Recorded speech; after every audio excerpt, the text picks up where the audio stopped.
Hello and welcome to FootballFan.Zone, the website that gives you insights from the inside. In the Lyric Pub in Great Windmill Street, which is in the heart of Soho. I'm joined, as I always am, by Paddy Barclay, journalist, ex-Premier League manager, Mr. Alan Kirbishley, and David Yannick from Copper 90 and Filthy Fellas, which is a YouTube channel. We're going to start off talking about the demise of Liverpool Football Club. Paddy, I'll start with you. Yeah. Where is it going wrong, first and foremost? Well, it was always going to be a different job for Brendan Rodgers this year because of the twin challenge of European football. Last year, it was same team every week. And the team also included Luis Suarez, one of the best players in the world. So it was a different kind of job. I mean, as Kirbs would probably agree, when you've got Europe to balance as well, it's a completely different challenge because you have to change the team.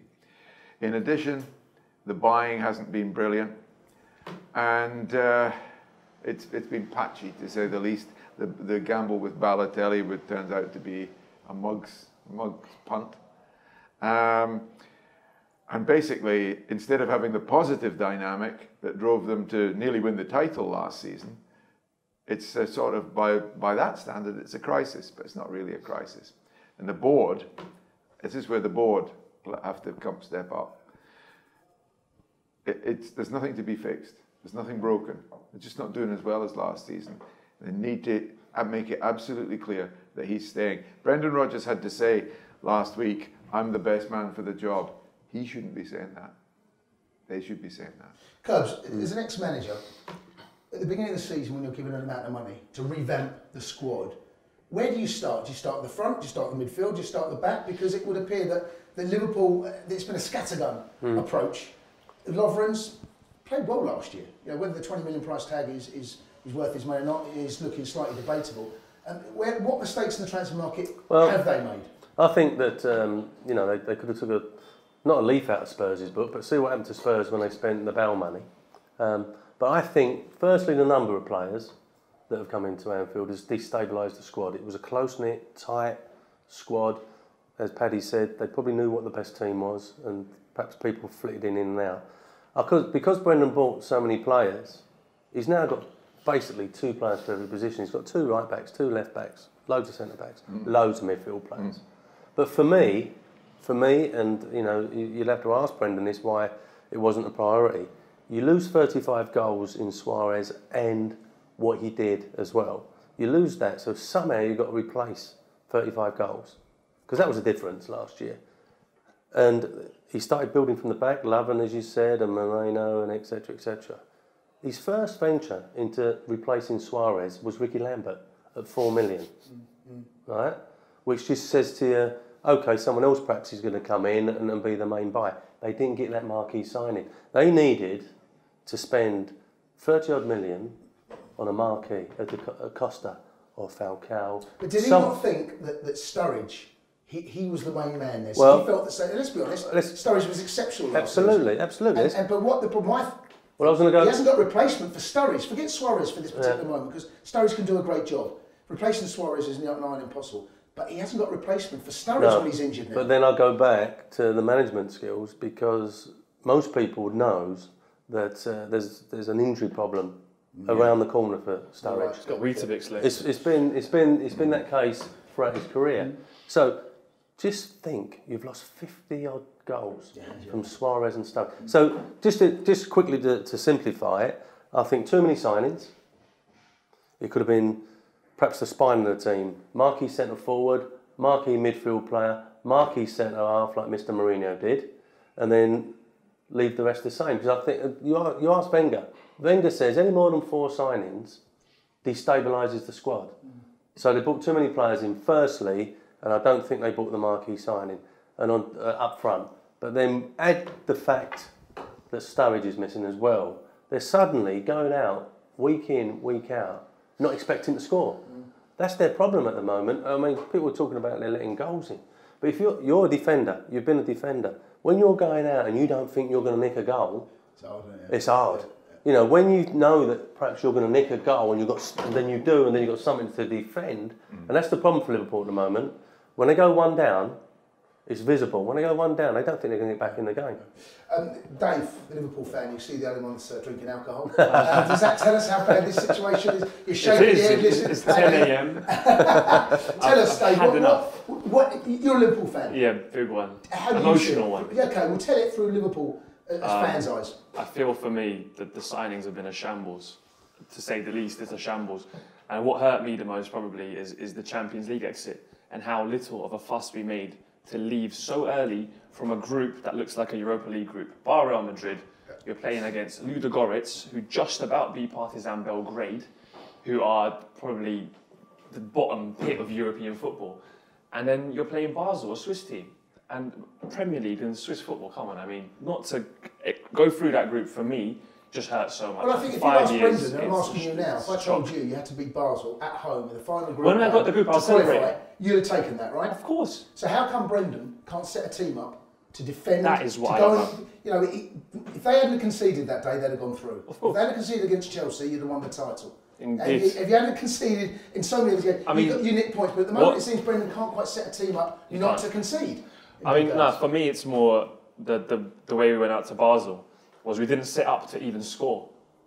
We didn't set up to win that game. And for me, that was the most confusing thing I've seen this season, is that we went out to Basel with no Coutinho on the pitch, no Lallana on the pitch, no Markovic starting. How are we meant to win that game going forward? I just didn't understand. So for me, that was the most confusing thing. Playing two defensive midfielders and not playing either Coutinho or Lallana in that game didn't make sense. Would you? No, I just think it was a must-win game. But perhaps, perhaps Brendan felt, I need to get to half-time without conceding, then I might be able to give it a go.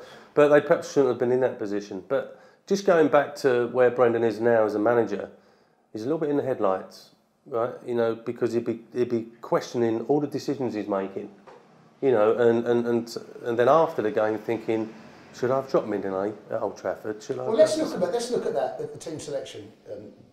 That's what, because he's dropped Midinay, okay. Which is a big decision. I would have thought he's probably dropped most people this season. Well, but dropped the whole team. You can rest players, but he's definitely dropped Midinay. Yeah. Because the goalkeeper. Two strikers on the bench and started with Sterling up front. He's gone three at the back again, which we know at times he went West Ham away, didn't work. No. And he's dropping Steven Gerrard into that deep line midfield role, which I don't think in big games he's got the legs to get about. No. I think if you're going to play with no striker, you've got to play Steven Gerrard further forward. And he seems to be making a lot of these errors in his team selection. Well, I think what's happening to Brendan is he's in a position he's not really ever been in before. Now you talk about the other managers who are in the Champions League. Mourinho, vastly experienced. Wenger, vastly experienced. Pellegrini, vastly experienced. Brendan's only had a couple of 100 games as a manager, and he's in the big time now, and he's in the headlights a little bit. Last year, it just went along so fantastically well until the end. But perhaps people look at the ending and say, well, perhaps them other three wouldn't have, them other three managers I just mentioned wouldn't have probably had the problems he had near the end. But I'll just go back to where he is at the moment. I think he probably is in a position where he writes a team down who he fancies to be playing at the weekend. And then half hour later, he could quite easily change his mind because of the lack of performances from these players. Well, listen, we're talking about a manager that just over 6 months ago was named manager of the year. Absolutely, yeah. And now, 6 months on, the back pages are full of it. He's now on incredibly thin ice, Paddy. And if he loses a couple more games and goes out the Europa League, you kind of fear for his safety in some ways. Yes, you do. On the other hand, I think it would be the most ludicrous decision. I mean, I'm backing. I made it clear before that I'm backing Brendan Rodgers without a shadow of doubt. I'm not backing all of his decisions, but I think there tends to be a sort of a revisiting of people. For example, at Old Trafford, I mean, people were saying, why play three at the back in that game?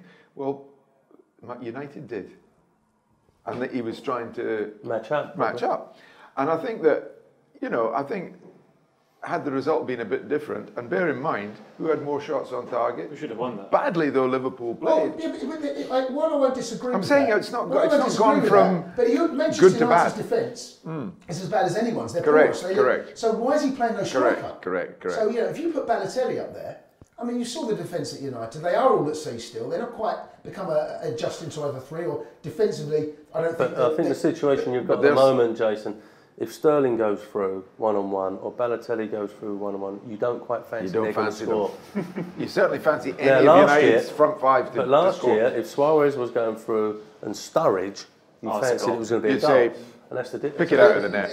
Liverpool fans now, I mean, you're not speaking on behalf of all of them, but what's No. the general feeling about Brendan? The radio Obviously, show I keep do, him in. a lot of them are saying, move him on. I'm with Paddy. I don't see Yeah. any ground to be gained by getting rid of him Yeah. at this juncture. Not now. I mean, if we're finishing outside the top 4, and we're not winning any cups, and we're out of the Europa League, which I feel now we need to concentrate on and actually go and win that, because then that takes you back into the Champions League. So that is a competition now which actually matters, Yes. and we have to look at that so importantly now to bring his season back up and just bring all our hopes up and belief in him. Whereas the decisions, with the players he's brought in, I just feel none of them are good enough for Liverpool at this moment. I feel the money, the prices. There's not one of them. Not one of them. No, one of them Moreno, works. I like Moreno. The left back. The left back, Markovic. I've watched him from when he was 16. He's not, in my You opinion. must have liked Lovren last season. Southampton, he was alright, but I mean, I don't know. Did you what's not like happened to him. Lallana last season? I've liked Lallana, but for £25 million, a 25-year-old English midfielder. I mean, it's another story of an English player going for too much money. 25 million on him, I feel is ludicrous personally. 16 million maybe, up to 20.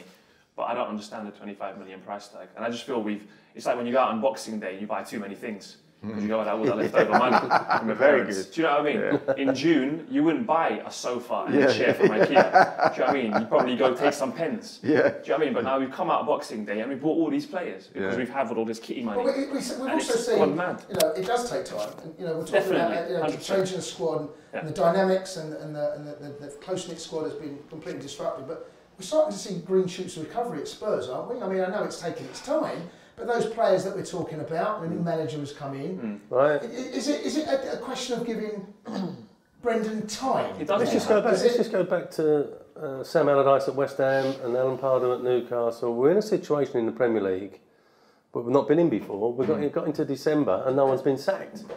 It's quite incredible, but no one's been sacked. I'm not saying there's not one round the corner, because I feel there is, but no one's been sacked yet. And perhaps the chairman are going, firstly, it's so expensive, sacking the manager and your staff. But that's not the main point. If it ain't working, you've got to do that. But then the new manager comes in, has his own ideas, and he might not fancy half the players that the manager's just brought in. So suddenly, I think at least Pochettino's gone in and said, obviously in the conversation with Daniel Levy, I work with the players I've got because I can't come in here and we get them out and get another load in. It's just impossible. So I'll work with the ones I've got, but you've got to back me. Yep. You've got to back me because these ain't my players. And, I think that's probably going to be the same case with Brendan, because I think... Give me a break. Give him a break. No, but I think... Give him another year. But I Let's think- say be careful what you wish for. But what I think is, these signings, there wasn't this 30-odd million marquee one, because when you're signing the 30 million marquee, it's normally dead money. By the time Costa reaches the end of his contract, they're not going to get no money for him. Falcao, they're going to get money for him. No, but what I'm saying is, I think a lot of these signings Brendan made, probably with the board's approval, have got resales on them. Most of them have got I think resales. also the problem Liverpool have got is, when was the last time they signed a player that was a bidding war? I think the best part was Stan Collymore, world-class player, maybe. Well, they probably lost out, not didn't going off that top 10. They lost out to Sanchez. Yeah. Well, And that Costa. says all you need to know. Apparently, he went for Costa, and the board actually said his fee was too high. Or it was the pay packet he wanted was too high, but he wanted Costa. So that's a player we missed out. And Sanchez didn't want to go to Liverpool; he wanted to be in London. Yeah. So at the same time, you do have to look at the other side where he did go in for these players, but for some reason the pulling power just wasn't enough. Yeah.